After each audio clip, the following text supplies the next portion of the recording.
अस्सलाम वालेकुम। तो अभी मैं बैठा हुआ था, एक न्यूज़ सामने से गुज़रा, वर्ल्ड टाइम्स, बीबीसी, सीएनएन, कि अभी भी ताज़ा कुछ रेजोल्यूशंस पास हुई हैं यूएन में, कुछ यूएस की तरफ से, कुछ ईरान की तरफ से, and there are other representatives of other countries also. So जो यूएस के रेजोल्यूशंस थे, जो उसमें डिमांड्स की गई हैं, ये थी कि सबसे पहले तो हमने ईरान को न्यूक्लियर वेपन बनाने नहीं देना, जो कि सालों से चला आ रहा है। एंड द मोस्ट इम्पॉर्टेंटली, तो दूसरी डिमांड थी यूएस की कि हमने ईरान को लॉन्ग रेंज मिसाइल्स बनाने नहीं देना।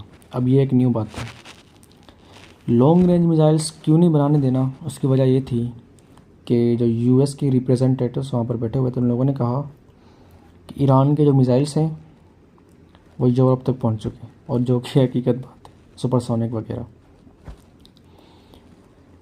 अब दूसरी जो रेजोल्यूशन थी वो ईरान की तरफ से थी। ईरान ने डिमांड किया, वाई कांट वी, हम क्यों नहीं बना सकते। पाकिस्तान बना सकता है, इस्लामिक कंट्री है, इसराइल बना सकते हैं, इसराइल बना सकता है, यूएस खुद बना सकता है, तो हम क्यों नहीं बना सकते न्यूक्लियर वेपन, हम लॉन्ग रेंज मिसाइल्स क्यों नहीं बना सकते। और उसमें फ़नी बात ये है कि वहाँ पर कुछ पाकिस्तानी रिप्रेजेंटेटिव्स भी बैठे हुए थे यूएन में, and they had to vote them. Pakistani representatives को वोट करना था, कौन से रेजोल्यूशन को वोट करना है। वोट तो दोनों को कर सकते हैं, लेकिन चॉइस होती है एक। अफसोस के बाद कहना पड़ रहा है, पाकिस्तानी जो रिप्रेजेंटेटिव्स थे उन्होंने यूएस के हक़ में वोट दिया। जो यूएस का रेजोल्यूशन था कि ईरान को हम न्यूक्लियर वेपन बनने नहीं देंगे, ईरान को हम लॉन्ग रेंज मिसाइल्स बनाने नहीं देंगे, उनके हक़ में पाकिस्तानी रिप्रेजेंटेटिव्स ने वोट दिया। अब दोगलापन पाकिस्तानियों का ये था वहाँ पर, जो ईरान ने रेजोल्यूशन दिया, पाकिस्तानियों ने उनके हक़ में भी वोट दिया। पाकिस्तान ने पहले यूएस के हक़ में वोट दिया कि ईरान को न्यूक्लियर वेपन नहीं बनाना चाहिए। उसके बाद जब डिफेंस के लिए रेजोल्यूशन दिया ईरान ने अपना कि हम क्यों नहीं बना सकते, जब इसराइल बना सकता है, अमेरिका बना सकता है, other countries can also have the nuclear weapons and long range missiles, so why can't we. तो पाकिस्तान के जो रिप्रेजेंटेटिव्स थे, पाकिस्तानी, हाय मैं क्या कहूँ, पाकिस्तानी जो रिप्रेजेंटेटिव्स थे, उन्होंने ईरान के हक़ में भी वोट दिया। जब ये पूरी ड्रामेबाजी ख़त्म हुई, यूएन के जो रिप्रेजेंटेटिव्स थे, उन्होंने, जो यूएन के रिप्रेजेंटेटिव्स थे, यूनाइटेड नेशंस के थे, जो इन्होंने पाकिस्तानी रिप्रेजेंटेटिव्स को कहा कि ये दोगलापन क्यों, why don't you get the single stance, why don't you get one side, एक साइड क्यों नहीं ले रहे किसी कंट्री की। वो you are not clear yet, जो जिन लोगों ने मतलब सीधा सीधा बोल दिया है। इसका मतलब ये है कि अभी रेजोल्यूशन जो है अब फ़िलहाल मतलब पास नहीं हो सकता, उसकी जो एक्शंस हैं, डिमांड्स हैं, वो अभी शाया नहीं हो सकती वर्ल्ड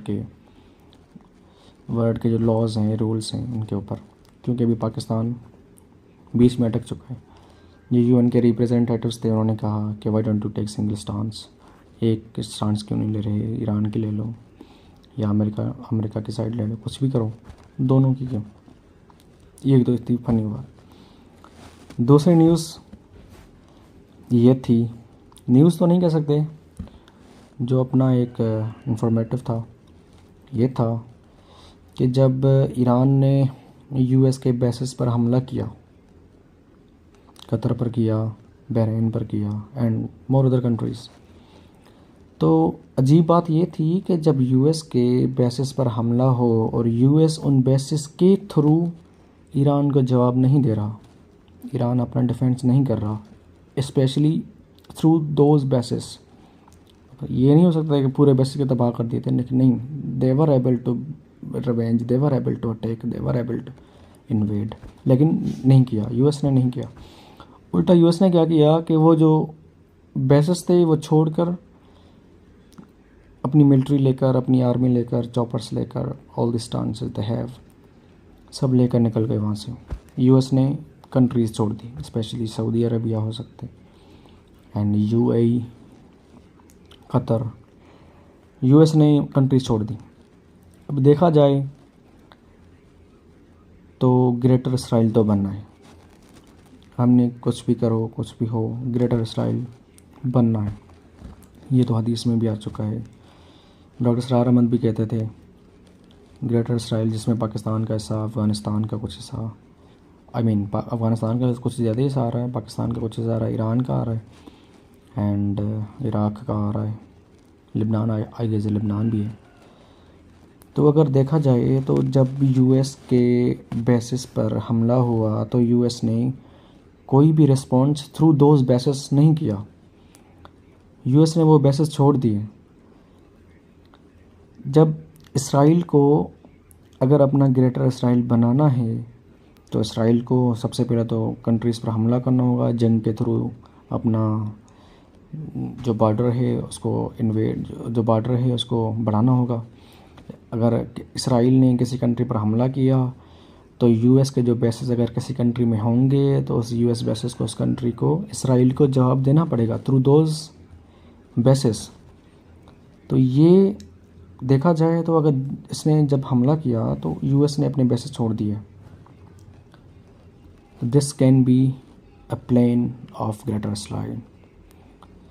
वैसे तो कॉन्ट्रैक्ट्स थे यूएस के कंट्रीज़ के साथ कि we will defend, we will whatever they have to do, लेकिन डिडंट डू एनीथिंग, कुछ नहीं किया। तीसरी न्यूज़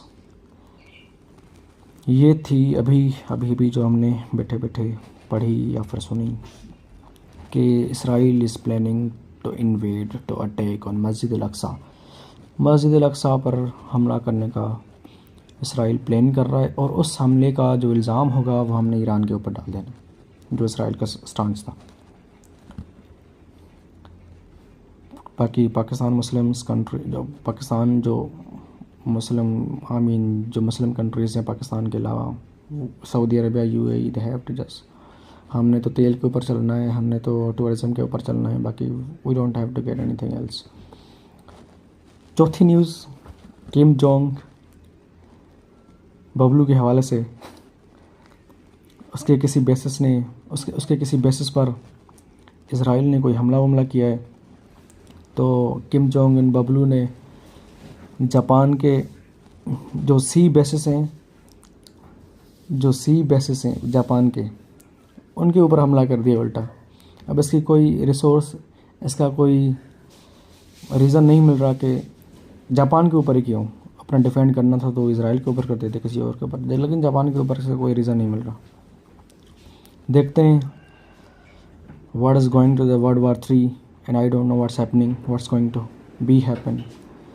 जो भी हो भला हो, मुसलमानों के हक़ में भला हो, फ़लस्तीन के हक़ में हो, ईरान के हक़ में हो, मुस्लिम उम्मा को एक होना ज़रूरी है।